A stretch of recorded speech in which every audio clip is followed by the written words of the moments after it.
할렐루야. 4월 25일 주일 온라인 예배에 나오신 여러분들을 진심으로 축복하고 환영합니다.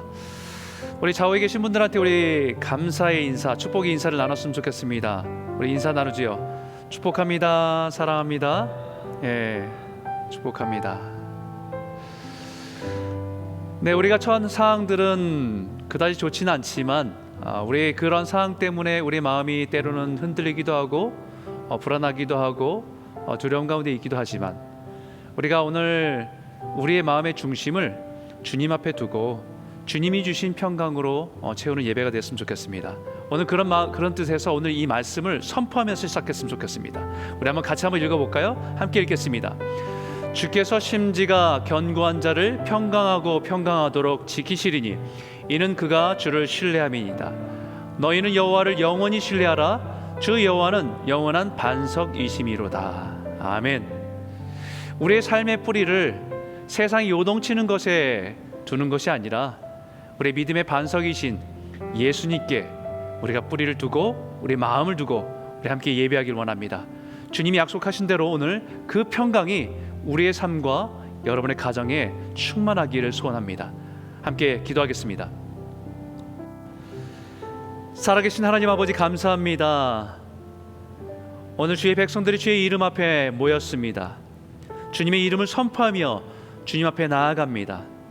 수많은 상황들이 우리를 두렵게 하고 근심하게 하지만 하나님, 우리의 믿음의 초점을 잃지 않게 하여 주시고 주님을 바라보며 주님을 찬송하며 나아갈 때 하늘의 평강이 우리 가정에, 우리 교회에, 우리 성도들의 삶 가운데 가득할 수 있도록 이 예배 가운데 함께하여 주시옵소서. 예수님 이름으로 감사하며 기도드렸습니다. 아멘.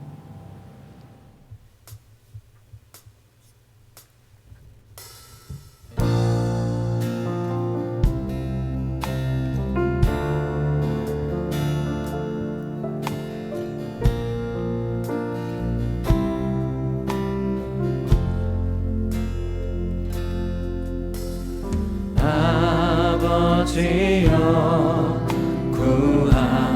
구하오니 이제 이 땅 고쳐주소서.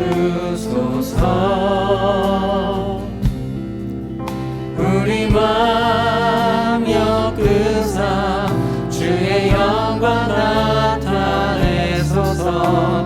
만유의 주님 온 세상 알도록 함께 주를 찬양하며 함께 주를 찬양하며 이제 우리 마음 합치세. 주 예수 그 이름 온 땅 위에 높이 들리라. 만유의 주님 온 세상 보도록 목소리 합쳐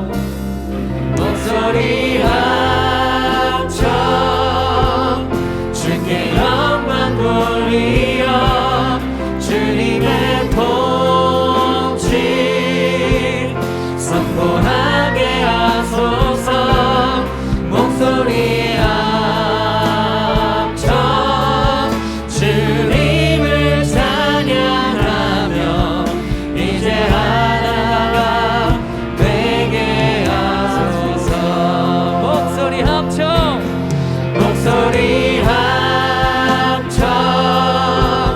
주께 영광 돌리어 주님의 통치 선포하게 하소서. 목소리 합쳐 주님을 찬양하며 이제 하나가 되게 하소서. 이제 하나가 되게 하소서. 주님 이제 하나가 되게 하소서.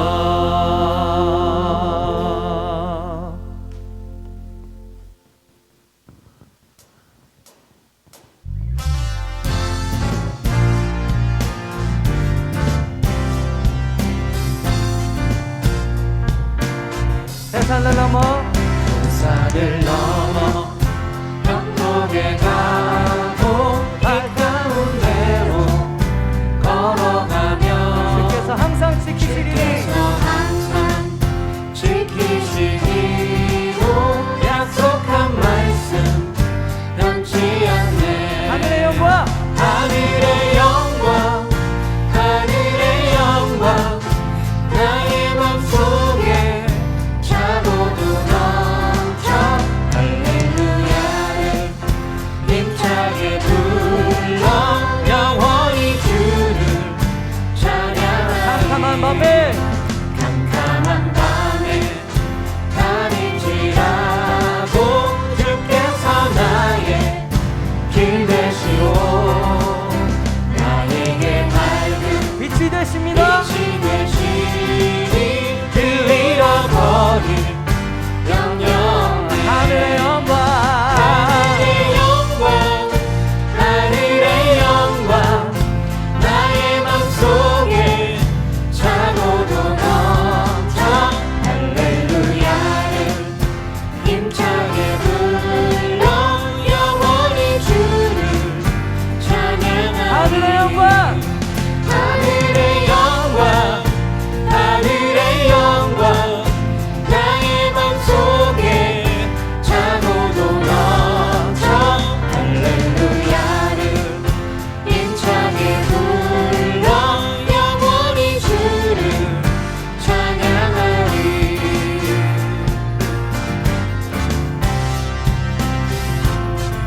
내 목소리 높여서 찬양할까요? 광명한 그빛 마음에 담아 명랑한 천국 바라보고 할렐루야를 힘차게 불러 날마다 빛에 걸어가리. 하늘의 영광 하늘의 영광 하늘의 영광 나의 맘속에 차고도 넘쳐 할렐루야를 힘차게 불러 영원히 주를 찬양하리. 하늘의 영광 하늘의 영광 하늘의 영광 나의 맘속에 차고도 넘쳐 할렐루야를 힘차게 불러 영원히 주를 다시 한번 찬양하겠습니다. 하늘의 영광 하늘의 영광 하늘의 영광 나의 맘속에 차고도 넘쳐 할렐루야를 힘차게 불러 영원히 주를 찬양하리. 내가 매일 기쁘게 주님과 함께 동행하였습니다. 내가 매일 기쁘게 술래의 길 행하는 주의 팔이 나를 안보하니요. 내가 주의 큰 복음 받는 참된 비결은 주의 영이 함께함이라. 전에 죄에 빠져서 평안함이 없을 때 예수 십자가의 공로를 위로 그 발 아래 엎드려 참된 평화 얻으면 주의 영이 함께함이라. 성령이 대신에 할렐루야 함께하시네. 좁은 길을 걸으며 한낱 기뻐하는 것 주의 영이 함께함이라. 나와 동행하시고 모든 염려하시니 나는 숲의 새와 같이 기쁘다. 내가 기쁜 마음으로 주의 뜻을 행함을 주의 영이 함께함이라. 성령이 계시네. 할렐루야 함께하시네. 좁은 길을 걷고 걸으며 좁은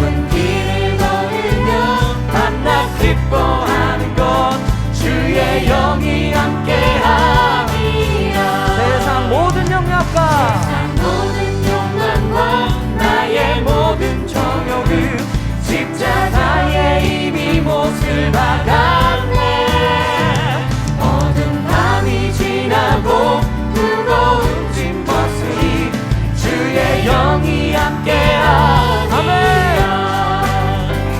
성령이 계시네.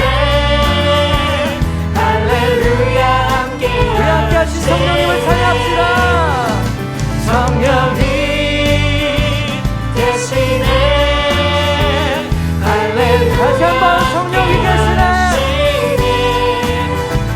성령이 계시네. 아멘. 할렐루야. 함께하시네. 좁은 길을 걸으며 밤낮 기뻐하는 것 주의 영이 함께하니. 좁은 길을 걸으며 밤낮 기뻐하는 것 주의 영이 함께하니. 좁은 길을 걸으며 밤낮 기뻐하는 것 주의 영이 함께하니라. 우리와 동행하시는 성령님 하나님 예수님의 이름을 찬양합니다. 할렐루야. 아멘.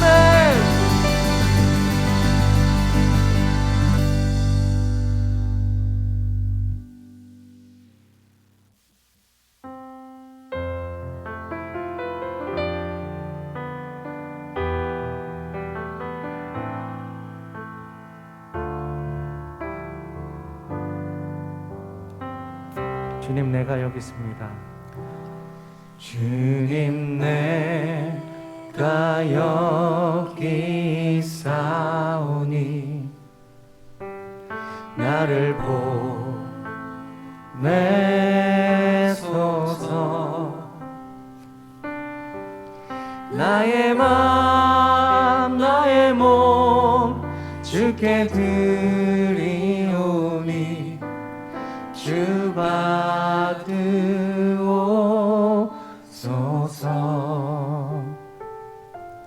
주님, 내가 여기 있사오니 나를 써 주소서.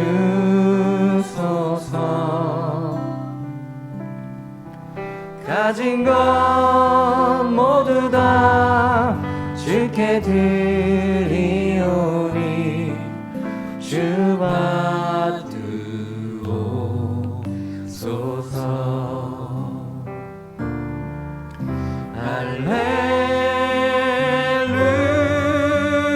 할렐루야. 할렐루야.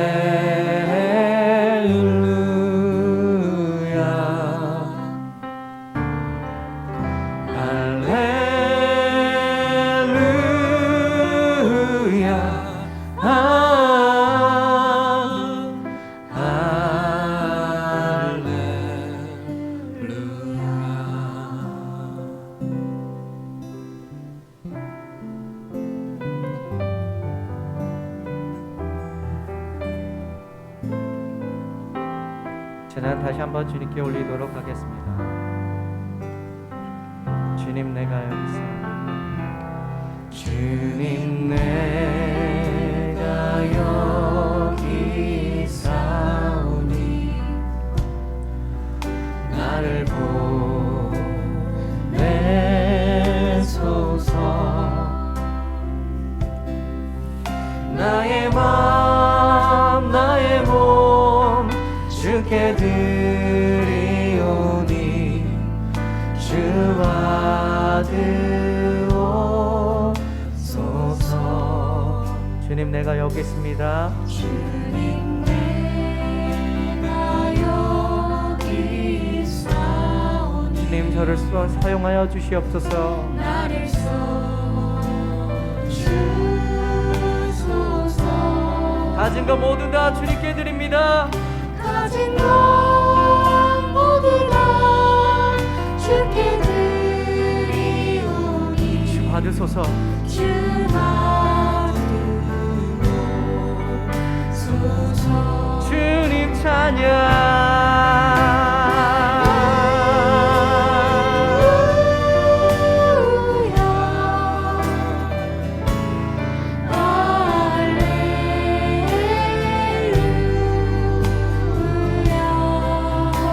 주님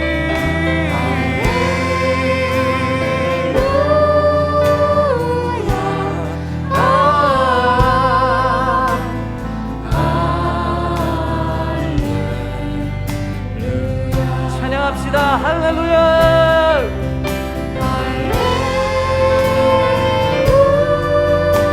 우리의 삶이 우리의 호흡이 주님께 산 제사 되게 하여 주시옵소서.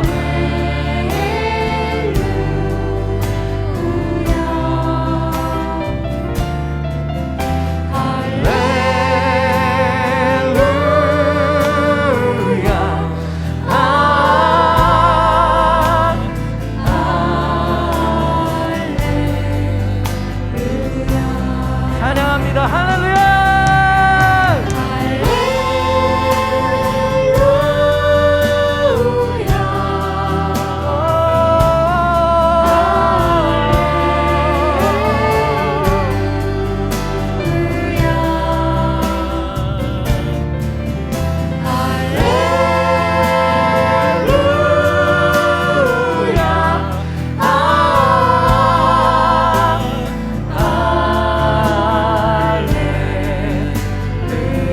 나를 받으옵소서.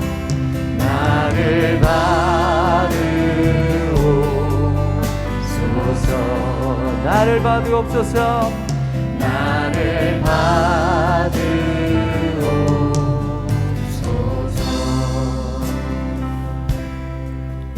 주님 말씀하시며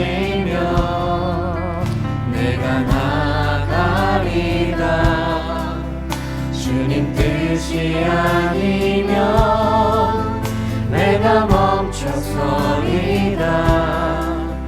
나의 가고 서는 것 주님 뜻에 있으니 오 주님 나를 이끄소서. 주님 말씀만 하여 주시옵소서. 주님 말씀하시면 내가 나가리라. 주님 뜻이 아니면 내가 멈춰서리라. 나의 가고 서는 것 주의 뜻에 있으니 오 주님 나를 이끄소서. 뜻하신 그곳에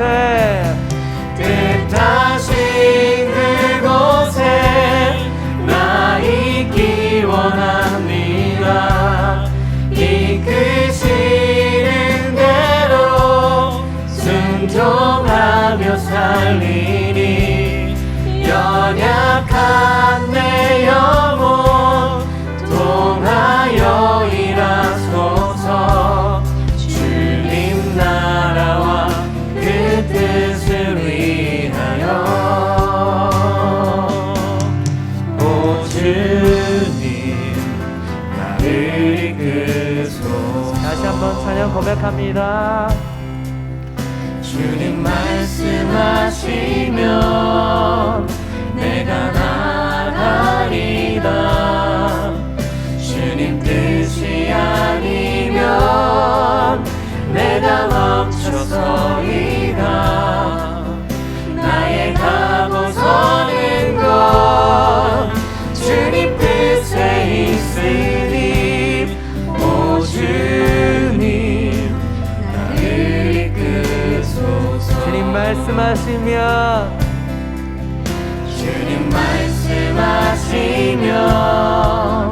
내가 나가리라. 주님 뜻이 아니면 내가 멈춰서리라. 나의 가고 서는 것 주님 뜻에 있으니 오 주님 나를 이끄소서. 뜻하신 그곳에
너는 내게 부르짖으라.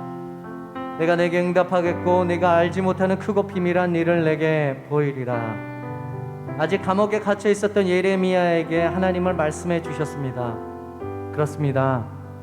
우리 육체의 눈에는 보이지 않지만, 그리고 이 상황이 아주 절망적일 때에도 하나님은 지금 이 순간에 이 땅 가운데, 우리 가운데, 우리 공동체 가운데 주님의 뜻을 이루시고 계십니다. 주님은 은혜의 손길로 만물을 다스리시며 우리의 삶을 붙잡아 주십니다. 사막에 강을 내시고 광야에 길을 만드십니다. 아멘. 주님, 우리 영의 눈을 들어 주님을 보게 하여 주시옵소서. 믿음의 눈을 가지고 오늘의 삶을 승리하게 하여 주시옵소서. 주님께 간절히 기도하면서 나아가도록 하겠습니다.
살아계셔서 지금도 우리 찬양 가운데 계시고 우리 예배 가운데 임하여 주시고 또한 말씀하고 계시는 전능하신 하나님, 하나님의 이름을 이 시간 높이고 찬양합니다. 주님, 여전히 팬데믹 상황이라서 함께 할 수는 없지만 주님, 주님의 핏값으로 사신 공동체가 한 몸으로 예배하고 주님의 이름을 높이 찬양할 수 있음에 또한 감사드립니다. 비록 우리 마음 가운데서는 주님의 자비 가운데 이 시기가 끝이 나기를 간구하고 있지만 이 어려운 시기를 지나는 가운데 주님의 교회가 정금과 같이 단련되고 믿음이 더욱 굳세어지고 신앙의 본질이 무엇인지 다시 한번 돌아볼 수 있는 귀한 시간이 될 수 있기를 간절히 원합니다. 또한 우리 공동체 가운데 외롭게 육신의 문제, 관계의 문제, 경제적인 문제로 홀로 씨름하고 있는 주님의 자녀들이 있다면 찾아가서 위로하여 주시옵시고, 세상은 이해할 수 없지만 그들의 인생을 지으시고 계획하시고 또한 완성하실 주님께서 좋은 친구가 되어주시는 것을 그들에게 알도록 도와주시옵소서. 주님, 우리 가운데 허락하여 주신 다음 세대를 놓고 또한 기도드립니다. 갓난 아이부터 청년에 이르기까지 주님께서 약속하신 것처럼 그들 모두에게 기름을 부어주시옵시고 꿈을 꾸게 하여 주시고 하나님 나라에 대한 소망이 품어지고 또한 세상을 치유하는 귀한 세대가 될 수 있도록 주여 함께하여 주시옵소서. 세상의 헛된 욕심의 마음을 빼앗기지 않게 하여 주시옵시고 영원하신 하나님의 나라에 대한 소망으로 가슴 뛰는 귀한 청년들 한 사람 한 사람이 될 수 있도록 또 간절히 소망합니다. 이 어려운 시기에 교회를 섬기고 계시는 목회자들, 사역자들을 돌아보아 주시고 그 섬김을 귀하게 보셔서 주님 홀로 영광 받아 주시옵소서. 세상이 줄 수 없는 능력으로 덧입혀 주시고 또한 주신 사역을 끝까지 잘 감당할 수 있도록 그 가운데 기쁨이 차고 넘칠 수 있도록 주여 도와주시옵소서.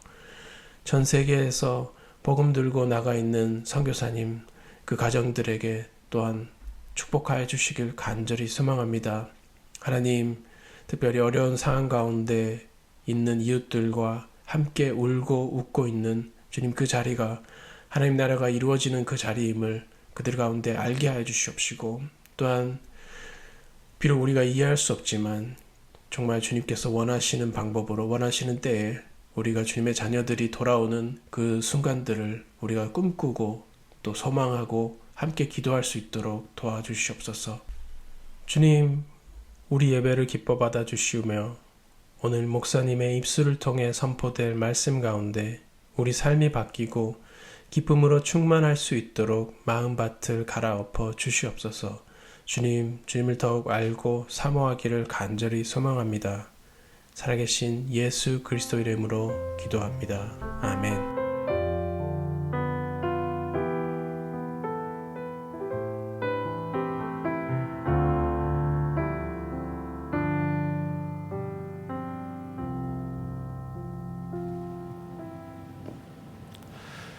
오늘 우리에게 주신 하나님의 말씀은 사무엘상 17장 28절에서 40절까지의 말씀입니다. 우리가 계속해서 다윗 시리즈, 다윗의 인생을 함께 돌아보며 함께 우리 삶을 돌아보길 원하는데 두 번째 시간입니다. 오늘은 왕의 훈련이라는 제목을 가지고 함께 말씀을 나누기 원합니다. 먼저 제가 한 절, 여러분이 한 절 읽겠습니다. 큰형 엘리압이 다윗이 사람들에게 하는 말을 들은지라 그가 다윗에게 노를 바라여 이르되 내가 어찌하여 이리로 내려왔느냐? 들에 있는 양들을 누구에게 맡겼느냐? 나는 내 교만과 내 마음의 완악함을 아노니 내가 전쟁을 구경하러 왔노라. 다윗이 이르되 내가 무엇을 하였나이까? 어찌 이유가 없으리이까 하고 돌아서서 다른 사람을 향하여 전과 같이 말하매 백성이 전과 같이 대답하니라. 어떤 사람이 다윗이 한 말을 듣고 그것을 사울에게 전하였으므로 사울이 다윗을 부른지라. 다윗이 사울에게 말하되 그로 말미암아 사람이 낙담하지 말 것이라. 주의 종이 가서 저 블레셋 사람과 싸우리이다 하니 사울이 다윗에게 이르되 내가 가서 저 블레셋 사람과 싸울 수 없으리이니 너는 소련이요 그는 어려서부터 용사임이니라. 다윗이 사울에게 말하되 주의 종이 아버지의 양을 지킬 때에 사자나 곰이 와서 양떼에게 새끼를 물어가면 내가 따라가서 그것을 치고 그 입에서 새끼를 건져내었고 그것이 일어나 나를 해고자 하면 내가 그 수염을 잡고 그것을 쳐 죽였나이다. 주의 종이 사자와 곰도 쳤은즉 살아계시는 하나님의 군대를 모욕한 이 할례받지 않은 블레셋 사람이니까 그가 그 짐승의 하나와 같이 되리이다. 또 다윗이 이르되 여호와께서 나를 사자의 발톱과 곰의 발톱에서 건져내셨은즉 나를 이 블레셋 사람의 손에서도 건져내시리이다. 사울이 다윗에게 이르되 가라 여호와께서 너와 함께 계시기를 원하노라. 이에 사울이 자기 군복을 다윗에게 입히고 노투구를 그의 머리에 씌우고 또 그에게 갑옷을 입히매 다윗이 칼을 군복 위에 차고는 익숙하지 않으므로 시험적으로 걸어보다가 사울에게 말하되 익숙하지 못하니 이것을 입고 가지 못하겠나이다 하고 곧 벗고. 같이 읽겠습니다. 손에 막대기를 가지고 시내에서 매끄러운 돌 5을 골라서 자기 목자의 제구 곧 주머니에 넣고 손에 물매를 가지고 블레셋 사람에게로 나아가니라. 아멘. 여러분, 바이올린의 명품 스트라디바리우스라고 하는 이름을 들어보신 적 있으시죠? 얼마 전에 제가 기사를 읽다가 그 바이올린의 소리의 비밀이라고 하는 것을 밝혀냈다, 뭐 이런 기사를 읽은 적이 있습니다.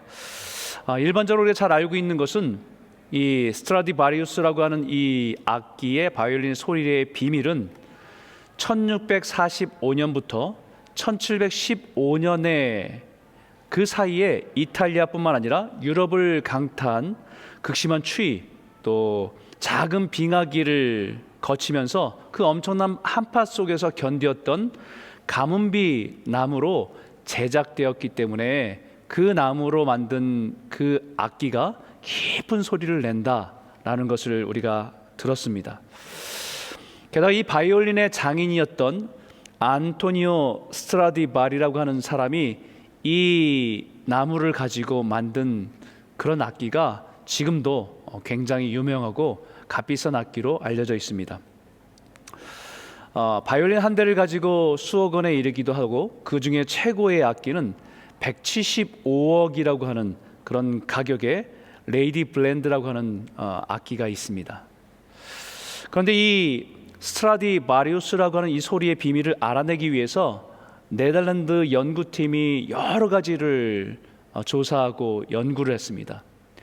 그 악기의 엑스레이를 찍어보기도 하고 CT 촬영도 해보기도 하고 아기 표면에 있는 여러 가지 물질들을 분석해서 오랜 연구를 통해서 한 가지 새로운 사실을 발견했다고 했습니다. 그 새로운 사실은 뭐냐면 이 촘촘한 나뭇결뿐만 아니라 여기에는 두 가지 특별한 곰팡이균이 있었다라는 것을 발견했고, 그 곰팡이균이 나무 조직 사이에 곳곳에 스며들면서 나무의 조직이 더욱 촘촘해지고 유연한 성격을 갖게 됐다라는 것을 발견했다는 것이죠.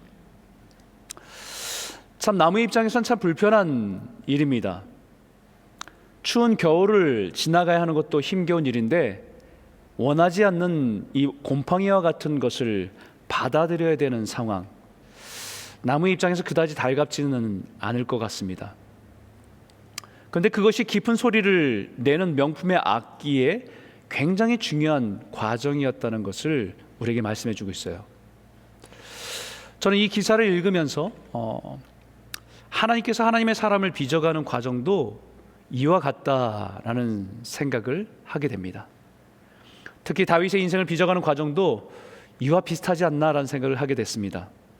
하나님의 마음에 합한 사람, 하나님의 마음에 맞는 사람으로서 그 사람을 빚어가시는 하나님의 손길, 그러기 위해서는 반드시 훈련과 연단의 과정을 거쳐야 한다는 것을 깨닫게 됩니다. 그 훈련과 연단의 과정은 화려하고 사람들에게 조명받는 자리가 아니라 인생에서는 마치 추운 겨울을 지나는 것 같고 인생의 곰팡이와 같은 처절한 환경 속에서 연단되어지고 그 심령이 강하게 어떤 조건과 환경 속에서도 그 유연함을 잃지 않는 그런 유연함을 갖는 사람으로 빚어가시는 하나님의 손길이라는 것을 알게 됩니다. 여러분, 지난주 우리는 다윗에게 사무엘 선지자가 찾아와서 그에게 기름 부어서 왕으로서 기름 부으는 사건들을 우리가 말씀으로 우리는 접했습니다. 그 장면을 기억하시죠? 그 마지막 장면을 이렇게 소개했습니다. 우리 한번 같이 한번 말씀을 읽어볼까요? 함께 읽겠습니다. 사무엘이 기름 불병을 가져다가 그의 형제 중에서 그에게 부었더니 이날 이후로 다윗이 여호와의 영에게 크게 감동되니라. 사무엘이 떠나서 라마로 가니라.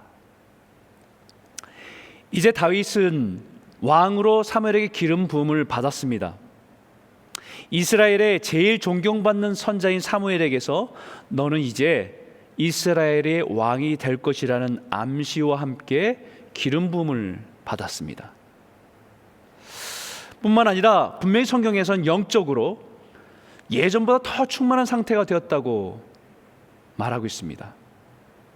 하나님의 영에 크게 감동되어서 성령 충만함으로 살아가게 되었다라고 분명히 기록하고 있습니다. 여러분, 얼마나 기대가 됩니까? 앞으로 성령의 감동을 받아서 살아가는 그 다윗의 인생 가운데 과연 어떤 일이 펼쳐질 것인가 기대가 됩니다. 그럼 하나님의 영이 앞으로 다윗을 왕으로 준비시키는 일에 어떤 일을 준비시키고 훈련시켜 가실까? 하나님의 영이 다윗을 이스라엘 왕으로 세우기 위해서 어떻게 그를 훈련하고 계신가? 하나님의 영이 다윗을 하나님의 뜻을 이루기 위한 왕으로서 준비시키기 위한 왕의 수업이 어떤 것이 있는가? 오늘 말씀을 통해서 우리 인생 가운데 하나님의 손길을 발견하고 의탁하는 귀한 시간이 되기를 소원합니다. 첫 번째 여러분과 나누고 싶은 것은요, 하나님의 영이 다윗을 감동해서 그의 인생 가운데 왕의 수업으로 첫 번째 하신 것이 뭐냐? 권위보다는 순종을 먼저 배우게 하셨다는 것입니다. 여러분, 왕의 기름 부음을 받은 이후에 다윗에게는 어떤 변화가 일어났습니까? 솔직히요, 아무런 변화가 일어나지 않았습니다. 여전히 아버지의 양들을 들판에서 지키고 돌보는 일을 하는 것이었습니다. 그것이 첫 번째 장차 왕이 될 다윗이 해야 했던 일이 바로 들판에 가서 아버지의 양들을 돌보는 일. 사실 이스라엘 위대한 선자 사무엘에게 기름 부음 받았지만 특별히 달라진 것은 없었습니다. 그리고 왕으로 기름 부음을 받은 다윗에게 두 번째로 감당해야 했던 일들이 생겼는데 그것은 뭐였냐면요, 교만하고 나쁜 왕을 위해서 음악을 연주하는 일이었습니다. 사울 왕이 교만하여서 죄를 범하고 점점 더 하나님으로부터 멀어지고 악한 영에 시달리며 정신적으로 영적으로 고통받고 있는 상황에 있을 때에 그의 신하 중에서 다윗이 수금을 잘 탄다는 이유로 사울에게 데려와서 심신 안정을 위해서 연주하도록 한 일이었습니다. 한마디로 뮤직 테라피죠. 이 두 가지 일입니다. 사무엘에게 기름 부음 받은 이후에 일어난 일들이 이 두 가지예요. 다윗은 사울에게로 왕래하며 베들레헴에서 그의 아버지 양을 칠 때라고 말하고 있듯이 이것이 기름 부음 받은 다윗의 일상이었습니다. 사울이 부르면 왕궁으로 가서 사울의 심신 안정을 위해서 수금을 연주하고 그리고 다시 집으로 돌아와서는 아버지의 양을 치는 것이었습니다. 그런데 어느 날 블레셋과 이스라엘의 전쟁이 시작됐습니다. 그래서 그 형들은 전쟁터에 용사로서 불려가게 되었죠. 이때 아버지가 이새가 다윗에게 그 형들에게 먹을 것을 가져다 주라고 다윗에게 심부름을 보내는 것이죠. 17절에 이새가 그의 아들 다윗에게 이르되 지금 내 형들을 위하여 이 볶은 곡식 한 에바와 이 떡 10덩이를 가지고 진영으로 속히 가서 내 형들에게 주고. 왕으로 기름 부음을 받은 사람인데 이런 도시락 배달이나 하는 일을 해야 하는가 라고 하는 회의를 가질 만도 합니다.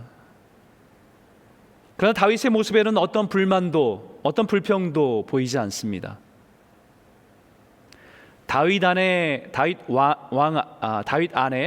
역사하는 하나님의 영이 그 일을 순종하는 것을 원하시기 때문이죠. 그것이 왕의 일입니다. King's work. 왕의 일은 화려한 왕궁에서 일어나는 일들만이 왕의 일이 아니라 왕이신 하나님께서 지금 나에게 맡기신 일이면 그것은 왕의 일입니다. 그것이 들판에서 양을 치는 일이든 아니면 고통받는 자를 위해서 수금을 연주하는 일이든 아니면 배고픈 자에게 음식을 전하는 일이든 어떤 일을 하느냐 그거보다 지금 나에게 맡기신 하나님께서 그 일을 맡기셨다는 사실을 알고 그 일에 순종하는 것이 왕의 일입니다. 바로 하나님의 영은 다윗에게 이것을 가르쳐주고 싶은 것입니다. 왕으로서의 권위와 체면을 지키는 것보다 이 순종이 더 중요하다는 것을 가르쳐주고 있습니다. 여러분 잘 알다시피 사울 왕이 교만하여서 범죄했을 때 사무엘이 이 말씀으로 책망했습니다. 같이 한번 읽어볼까요? 사무엘이 이르되 여호와께서 번제와 다른 제사를 그 목소리를 청종하는 것을 좋아하심같이 좋아하시겠나이까? 순종이 제사보다 낫고 듣는 것이 숫양의 기름보다 나으니. 바로 사울 왕의 실패는 이것에 대한 실패였습니다. 왕이신 하나님의 말씀에 대한 순종을 하기보다는 이스라엘의 왕인 자신의 권위를 지키는 일을 더 중요하게 여겼기 때문입니다. 다른 백성들이 자신을 어떻게 볼 것인가 하는 왕의 체면을 하나님의 뜻에 순종하는 것보다 더 중요하게 여겼기 때문입니다. 그래서 하나님의 영은 왕으로 기름 부은 다윗에게 권위를 세우기보다는 체면을 지키기보다는 작은 일에 하나님 앞에 순종하는 것을 먼저 가르쳐주고 있었던 것입니다. 두 번째는요, 하나님의 영이 다윗을 왕으로서 빚어가고 훈련시키는 것 중에 두 번째는 비난 앞에서 초연함을 먼저 배우게 하셨습니다. 한번 17장 28절 한번 같이 읽도록 하지요. 큰형 엘리압이 다윗이 사람들에게 하는 말을 들은지라 그가 다윗에게 노호를 바라여 이르되 내가 어찌하여 이리로 내려왔느냐 들에 있는 양들을 누구에게 맡겼느냐 나는 내 교만과 내 마음의 완악함을 아노니 내가 전쟁을 구경하러 왔도다. 기껏 아버지께 순종해서 블레셋 전쟁 가운데 있는 형들에게 줄 음식을 가져다 주었는데 큰형이라고 하는 사람이 막내에게 한다는 소리가 화를 내면서 그를 비난하는 것이었습니다. 다윗의 입장에서 생각해 보면 정말 황당한 상황입니다. 위험한 전쟁터에 형들을 생각해서 음식을 가져다 준 막내에게 고마움을 표현해야 되는 마땅한 일인데 오히려 자신에게 화를 내고 있는 것입니다. 그것도 다른 사람들 앞에서, 다른 병사들 앞에서 다윗의 인격을 비난하는 말을 쏟아내고 있는 것입니다. 엘리압의 비난을 한번 잘 들어보십시오. 들에 있는 양들은 누구에게 맡겼느냐? 여러분, 이 말은 양을 걱정하는 말이 아닙니다. 양은 어디다 내팽개치고 여기에 왔냐라고는 너는 참 무책임한 사람이라고 하는 의미를 가지고 그 편견을 가지고 비난하는 것입니다. 또한 너는 양이나 치는 놈이다. 다윗을 비하해서는 말입니다. 들에서 양이나 치지 여기에 뭐하러 왔냐? 여기는 네가 올 때가 아니다 라는 의미를 갖고 있는 것이죠. 뿐만 아니라 더 노골적으로 얘기합니다. 나는 내 교만과 내 마음의 완악함을 안다라는 것입니다. 다윗을 인격적으로 무시하고 있는 것입니다. 내가 전쟁에 구경하러 왔도다라고 말하고 있는 것은 지금 전쟁터에서 삶과 죽음의 긴장감 속에 있는 이스라엘 병사들 보는 가운데 이 다윗은 전쟁에 참여하는 것이 아니라 전쟁을 구경하러 온 사람인 것처럼 매도하고 분리시키고 있는 것입니다. 저는 이 엘리압의 비난을 보면서 왜 하나님께서 그의 용모와 키를 보지 말라, 내가 이미 그를 버렸노라, 사람은 외모를 보지만 나는 중심을 본다 라고 말씀하셨는지가 이해가 됐습니다. 그의 비난에는 다윗에 대한 시기와 질투가 가득합니다. 그 시기와 질투가 자기가 태어나면서 가진 조건에 대한 우월감이 교만에 뿌리를 두고 있다는 것을 알게 되고, 반대로 그 교만은 자신보다 한없이 부족하다고 생각한 그 다윗이 오히려 자신이 기름 부음을 받아야 되는데 다윗에게 뺏겼다고 생각하는 그 열등감으로 표현되고 있는 것입니다. 겉으로는 들어있는 그 양들을 걱정하는 것 같이 말하지만 그의 중심은 다윗의 인격을 무시하고 경멸하는 것이고, 나는 내 교만과 완악함을 안다고 하는 것은 나는 보이지 않는 것을 너의 숨겨진 모습까지도 다 알고 있다고 하는 그의 중심에 우월감으로 가득한 고만으로 가득 차 있음을 드러내는 것입니다.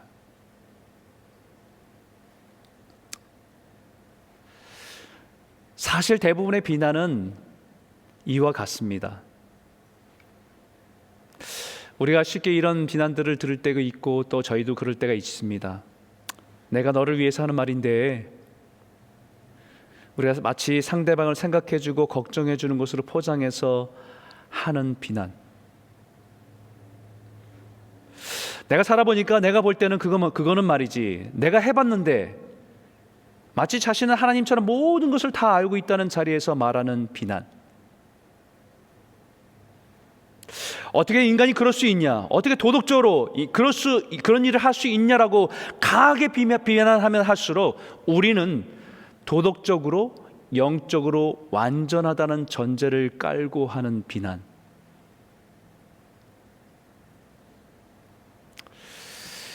우리는 그런 비난 가운데 우리의 중심에 있는지, 무엇이 중심에 있는지는 잘 모릅니다. 하지만 우리의 중심을 보시는 하나님은 아십니다. 그래서 예수님도 우리에게 비난하지 말라고 하시는 거죠. 그 비유로 눈에 있는 들보를 보지 못하며 남의 눈에 있는 티를 빼려고 하지 말라고 하는 것이죠. 하나님 우리의 안에 있는 들보와 같은 것들을 보시기 때문입니다. 남의 눈에 있는 티에 대한 비난을 하면서 자기 안에 숨겨진 것들을 사람은 모르지만 하나님은 보신다는 거예요. 하지만 이 비난을 듣는 사람은 힘듭니다. 괴롭습니다. 그런데 다윗은 엘리압의 비난 앞에서 초연합니다. 흔들리지 않아요. 29절과 30절에 다윗이 이르되 내가 무엇을 하였나이까 내가 이유가 없으리까 하고 돌아서서 다른 사람을 향하여 전과 같이 말하매 백성이 전과 같이 대답하니라. 자기를 향한 비난과 모함 앞에서 내가 무엇을 했습니까? 어찌 이유가 없겠습니까? 란 말로 자기 변호를 위해서 반박하기보다는 차분히 전과 같이 행동하고 있다는 것이죠. 내가 지금 싸워야 할 대상은 엘리압 형이 아니라 블레셋, 저 하나님과 이스라엘 모욕하는 골리앗임을 놓치지 않는 것입니다. 다윗은 자신의 인격에 상처를 주고 비난에 대해서 흔들리지 않고 있고 초연함을 가지고 있습니다.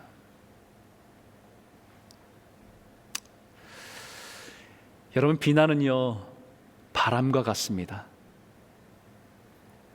바다를 항해하는 배를 흔들어대는 강한 바람과 같습니다. 강한 바람에 흔들리다 보면 때로는 어디로 갈지 잃어버리고 파손하기 쉽기 때문입니다. 그래서 바람이 많이 불고 파도가 많이 칠 때는 배 중심에 있는 그 무게 중심을 지키는 선박 평형수를 더 많이 넣어서 무게 중심을 바로잡고 나아가게 합니다. 즉 바람에 흔들리지 않는 배는 중심이 잡혀있기 때문에 흔들리지 않습니다. 다윗의 중심은 하나님께 있습니다. 그래서 사람의 비난에 흔들리지 않는 것입니다. 성경이 우리에게 말하고 있듯이 주께서 심지가 견고한 자를 평강하도록 지키시리니 이는 그가 주를 신뢰함이니라. 너희는 여호와를 영원히 신뢰하라. 주 여호와는 영원한 반석을 심이로다. 심지가 견고한 자란 말이 중심이 흔들리지 않는다는 말입니다. 그 중심이 주님께 있는 것입니다. 세상에 흔들리는 것에 우리의 삶의 중심을 두지 않고 영원한 반석이신 주님께 우리의 삶의 뿌리를 두고 있기 때문에 그 어떤 비난에도 흔들리지 않을 수 있는 것이지요. 사랑하는 성도 여러분, 우리가 살아가면서 어떤 비난을 들을 때 우리 마음이 흔들리고 불편하고 괴롭습니다. 하지만 우리의 삶의 중심이 그 말에 의해서 흔들리지 않고 우리가 신뢰하는 하나님께로 둠으로 인해서 요동치지 않고 흔들림 없이 살아가는 저와 여러분 되시기를 주의 이름으로 축원합니다. 세 번째는 하나님의 영이 왕으로서 훈련시켜가는 훈련시켜가는 내용 중에 세 번째는 통치보다는 섬김을 먼저 배우게 하셨다는 거예요. 32절에 다윗이 사울에게 말하되 그로 말미암아 사람이 낙담하지 말 것이라 주의 종이 가서 저 블레셋 사람과 싸우리이다 하니, 사울왕에 간 다윗은 자신이 블레셋 사람 골리앗에게 나가 싸우겠다고 말합니다. 근데 여기에 중요한 것이 있어요. 그것은 뭐냐면 자기를 사울왕 앞에 주의 종이라고 표현하고 있다는 것입니다. 이것은 하나님의 종이라고 하는 표현이 아니라 당신의 종입니다라고 하는 표현입니다.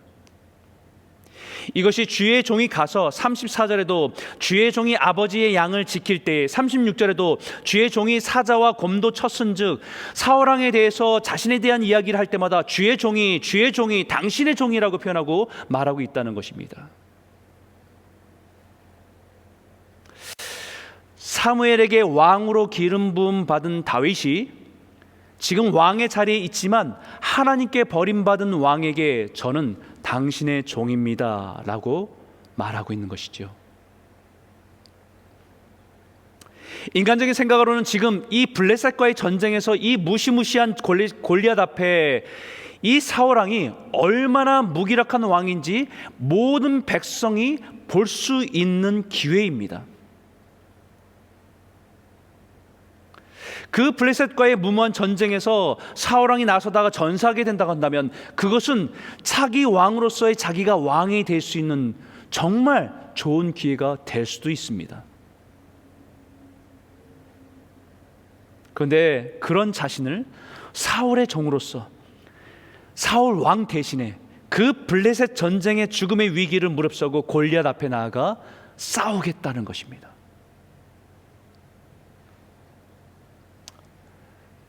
하나님의 영은 다윗에게 왕으로 통치와 다스림을 배우기 전에 먼저 섬김을 배우게 하십니다.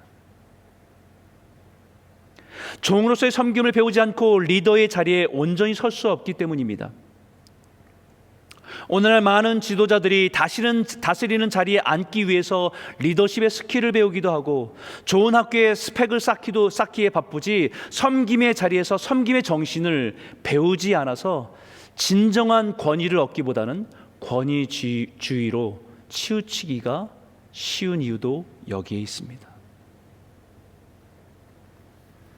그래서 예수님께서도 제자들에게 이렇게 가르쳐 주셨죠. 같이 한번 읽어볼까요? 함께 읽겠습니다.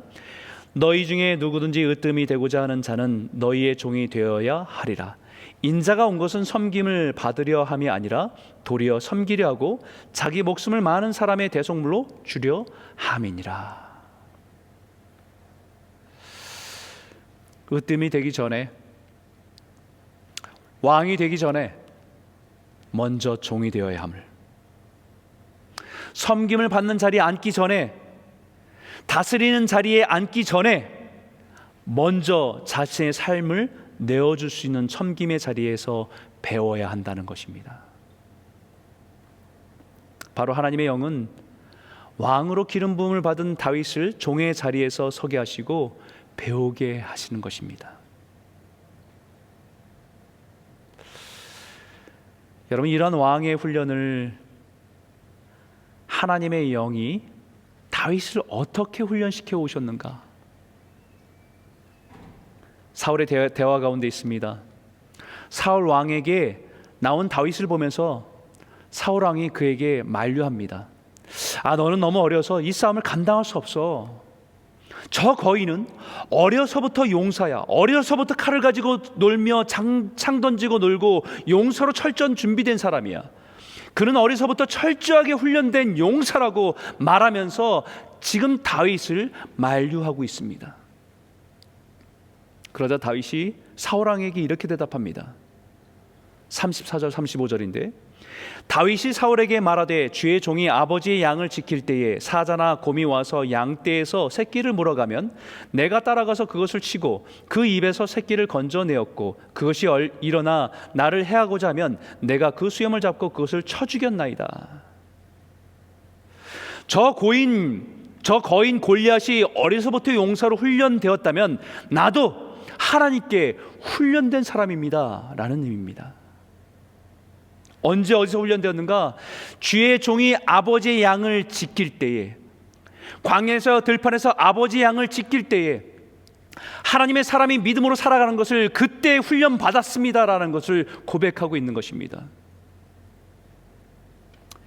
이것이 아버지의 양을 지키는 일에서 단순히 양을 지키는 일이 안에서 하나님의 훈련이었고 그것이 왕의 훈련이었다는 것을 말하고 있는 것입니다.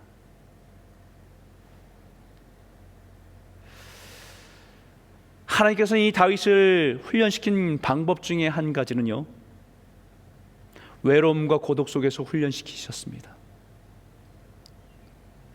사무엘이 나타나 다윗을 왕으로 기름 부음을 하기 전까지도 철저하게 세상으로부터, 심지어는 가족으로부터 떨어져 외로움과 고독의 장소인 광야와 들판에서 지나야 했습니다. 사실 고독, 론리네스는 사람을 키우는 속성을 가지고 있습니다. 모세가 이스라엘 구원할 지도자를 훈련하는 것도 왕궁이 아니라 광야에서 40년간의 외로움과 싸워야 되는 시간이었다는 것입니다. 그러나 그 외로움과 고독 그 자체만으로는 성정의 요소가 될 수 없습니다. 오히려 외로움과 고독이 죄의 유혹으로 넘어질 수 있는 유혹의 환경이 되기도 합니다. 예수님께서 이 고독과 외로움 시간 속에서 사탄의 유혹을 받았던 것처럼 이 고독 속에서 하나님을 만날 때에 비로소 고독 속에 빛이 나기 시작하는 것입니다. 그 고독 속에, 그 외로움 가운데 하나님의 사람으로 인격이 다듬어지기 시작하는 것이죠. 또 하나님께서는 사람을 빚으실 때 사용하는 방법은 무명의 시간을 통해서 사람을 다듬고 훈련해 가신다는 것입니다. 아버지의 양을 지킬 때라는 것은 아무도 알아주지 않는 것, 아무도 모르는 상황에서 그 사람의 인격은 다듬어지고 있다는 것입니다. 무명의 침묵의 상태를 거친 사람들은 나중에 알려지고 유명한 존재가 되었을 때 자기 자신을 위기에서 관리할 수 있는 능력을 가지게 되는 것입니다.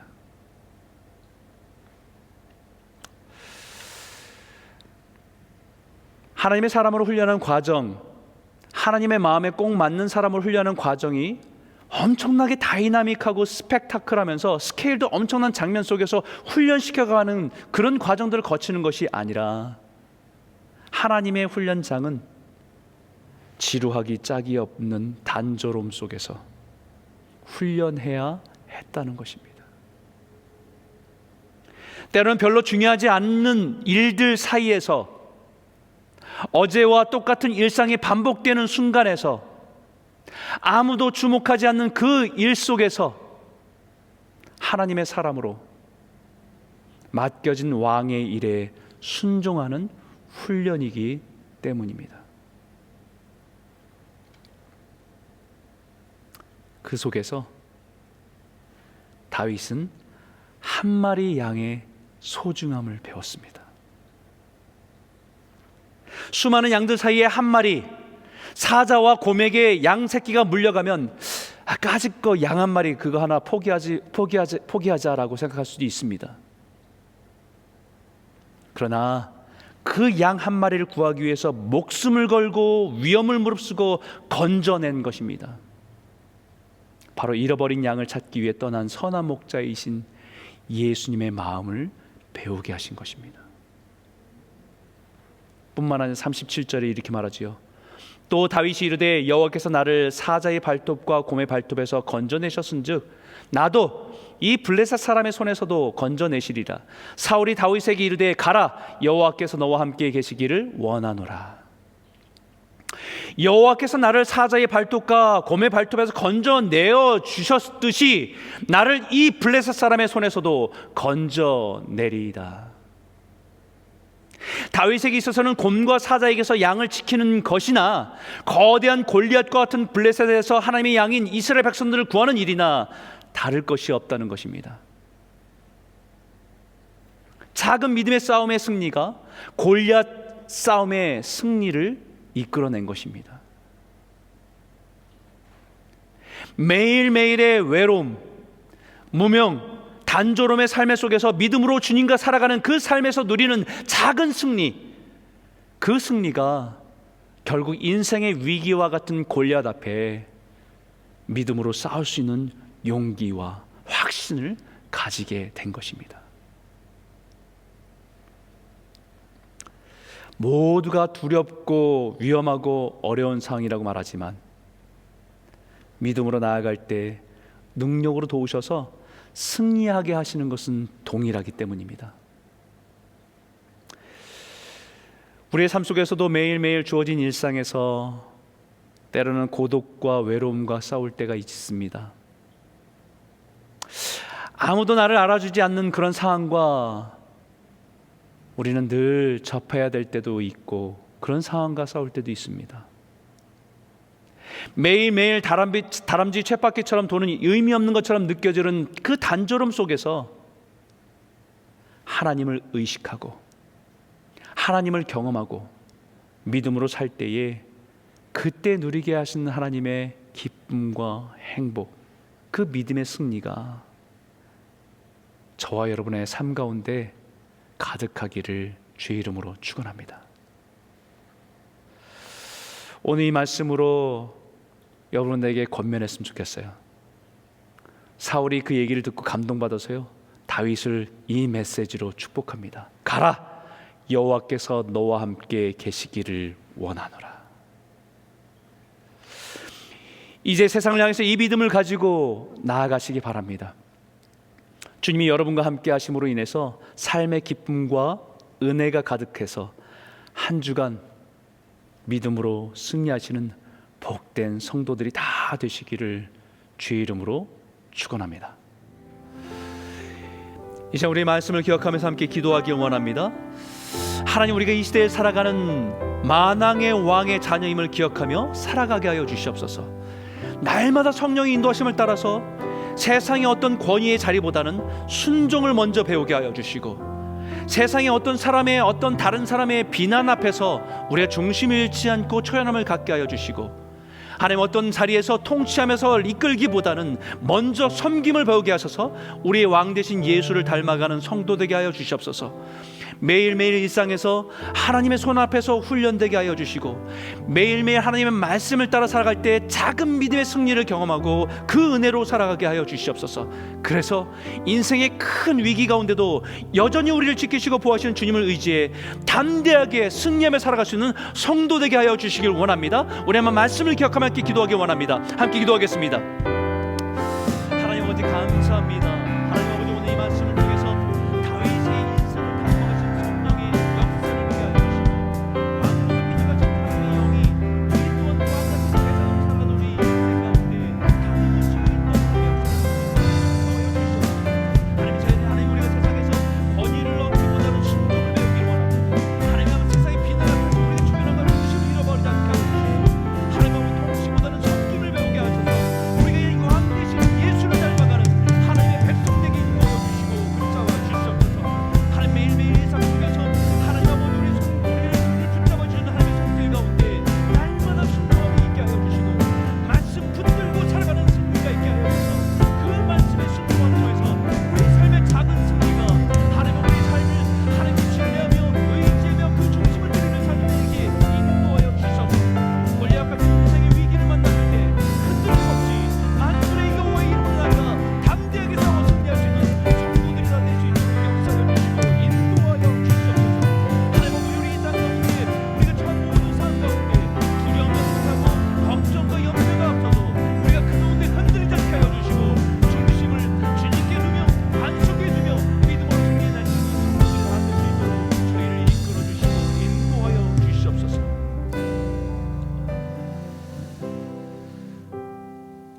살아계신 하나님 아버지, 참 감사합니다. 소망 없는 우리를 하나님의 자녀로 삼아주시고 왕같은 제사장이라 말씀하신 주님, 하나님 다윗을 왕으로서 빚어가시는 성령님의 손길을 보며 우리 또한 하나님을 닮아가고 왕으로서의 왕과 같은 제사장으로서 믿음으로 살아가는 성도들이 될 수 있도록 인도하여 주시옵소서. 세상은 권위를 얻기 위해서 달려가지만 하나님, 우리는 권위보다는 하나님 앞에 순종하는 것을 먼저 배우게 하여 주시고, 세상의 비난 앞에 흔들리면서 그것이 요동치는 인생이 아니라 중심이 주님께 있어서 초연함을 가지고 살아갈 수 있는 믿음의 성도 되게 하여 주시고, 하나님 아버지 통치하면서 다스리고 이끌기보다는 섬김의 자리에서 왕이신 예수의 마음과 예수의 성품을 닮아가는 성도들이 될 수 있도록 인도하여 주시옵소서. 하나님 매일매일 일상 속에서, 반복의 일상 속에서 때로는 그것이 가치 있는지 없는지조차 알 수 없는 그 순간에도 하나님 나에게 맡겨주신 왕이신 주님이 맡겨진 그 일에 우리가 순종할 때에, 말씀 붙들고 순종할 때에 우리 삶에 하나님이 주신 작은 기쁨과 감격이 우리의 삶을 살아가게 하여 주시고, 주님에 대한 믿음을 가지고 확신을 가지고 우리 인생의 위기가 왔을 때 흔들리지 않으며 싸워서 승리하고 믿음으로 역사하는 귀한 성도들이 다 될 수 있도록 하나님 우리를 이끌어 주시옵소서. 하나님, 우리가 코로나로 인해서 여러 가지 상황들이 어렵고 힘들지만 그 상황 가운데 요동치지 않게 하여 주시고, 걱정과 근심이 우리의 삶을 흔들지 못하게 하여 주시고, 주님에 대한 확신과 신뢰를 가지고 그 반석 위에 견고히 서서 믿음으로 살아내는 우리 모두가 될 수 있도록 인도하여 주시옵소서.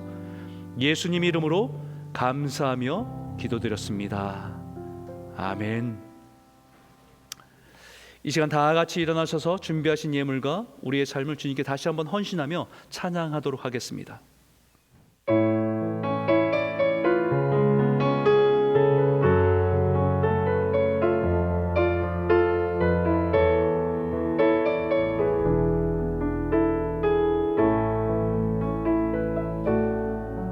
주님 나를 택하사 잃어버린 자에게 아버지의 사랑을 나누게 하시네. 어두움을 밝히며 차가운 마음 녹이는 진리의 빛 전하게 하소서. 성령으로 임하사 성령으로 임하사 소망 없는 자에게 생명의 그 말씀을 전하게 하시네. 목자 없는 양같이 당황하는 저들에게 주의 사랑 전하게 하소서. 우리를 보내소서. 주님 보내소서. 시련이 찾아올 때도 주님의 눈물 기억하게 하소서. 보내소서. 주께서 가신 길을 나도 걸어가게 하소서.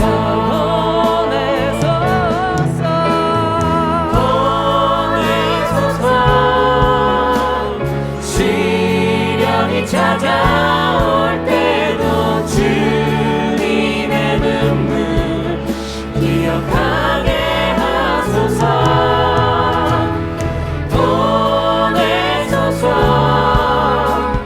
주께서 가신 길을 나도 걸어가게 하소서. 나도 걸어가게 하소서.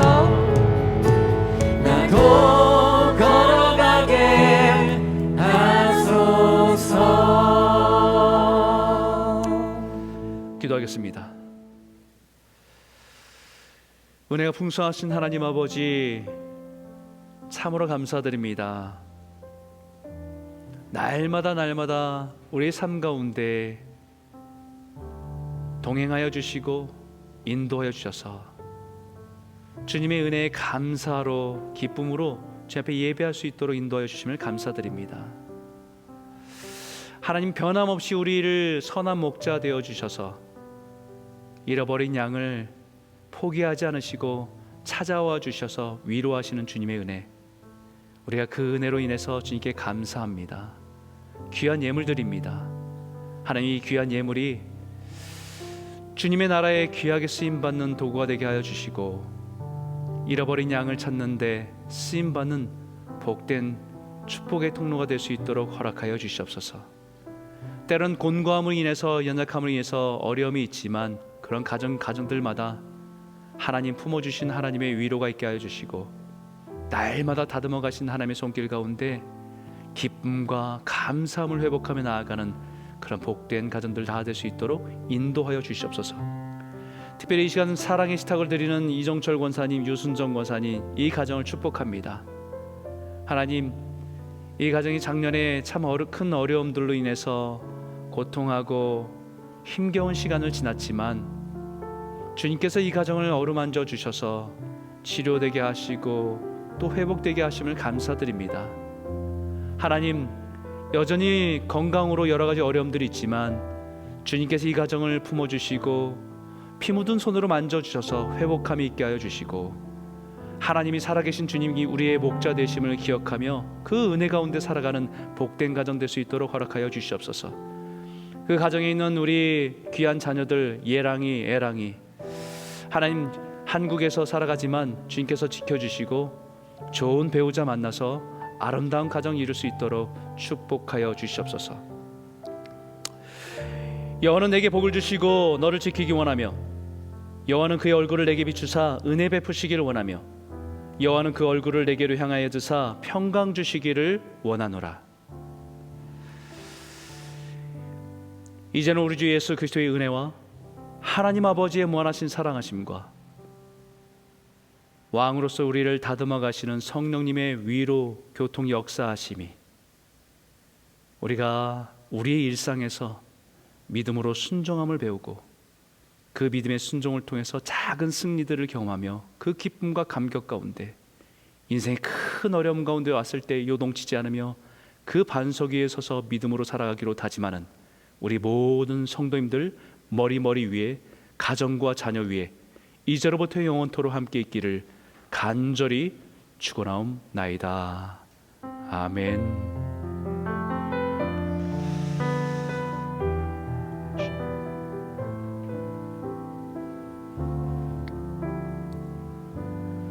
네, 두 가지 광고 말씀드리겠습니다.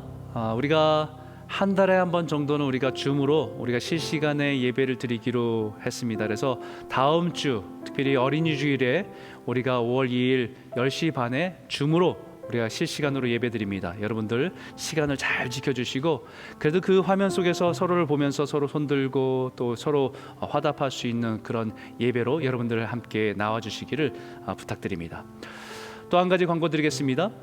우리가 창립주일 때 여러분들이 정성껏 모아주신 헌금들을 모아서 우리가 코로나로 인해서 어려움이 있는 성도나 아니면 단체나 교회를 돕기로 했습니다.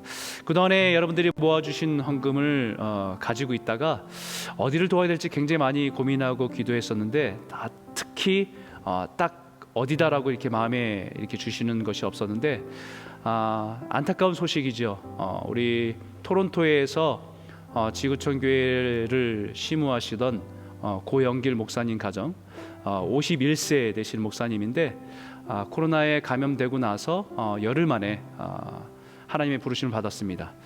그 소식을 듣고 목회자인 저도 굉장히 놀랬고 그 마음이 이 가정에 우리가 강도 맞은 여리고에서 내려가던 강도 맞은 그 사람에 대한 우리가 그 자리에서 함께 또 위로하고 또 함께 작은 거지만 도와야 되겠다라는 마음을 갖게 됐습니다. 그래서 여러분들이 보내주신 물질과 또 이 소식을 듣고 함께 참여하기를 원하시는 우리 성도님이 계셔서 그것을 정성껏 모아서 우리가 다음 주 정도에 보내드리도록 하려고 합니다. 여러분 계속해서 우리는 누군지는 잘 모르지만 그래도 우리에게 주신 이 마음으로 우리가 섬기게 됐으니까 여러분 물질과 또 기도로서 여러분 함께 해주시길 부탁드립니다. 네, 이번 한 주간 우리가 작은 일상이지만 변함없는 일상이지만 여전히 우리 함께 계신 주님을 의지해서 믿음으로 승리하시는 귀한 성도님들 모두가 되시길 주님의 이름으로 축복합니다. 네, 예배를 마치겠습니다. 감사합니다. 명한 그빛 마음에 담아 명랑한 천국 바라보고 할렐루야를 힘차게 불러 날마다 빛에 걸어가리 하늘의 영광 나의 맘속에 차고도 넘쳐 할렐루야를 힘차게 불러 영원히 주를 찬양하리 하늘의 영광 나의 맘속에 차고도 넘쳐 할렐루야를 힘차게 불러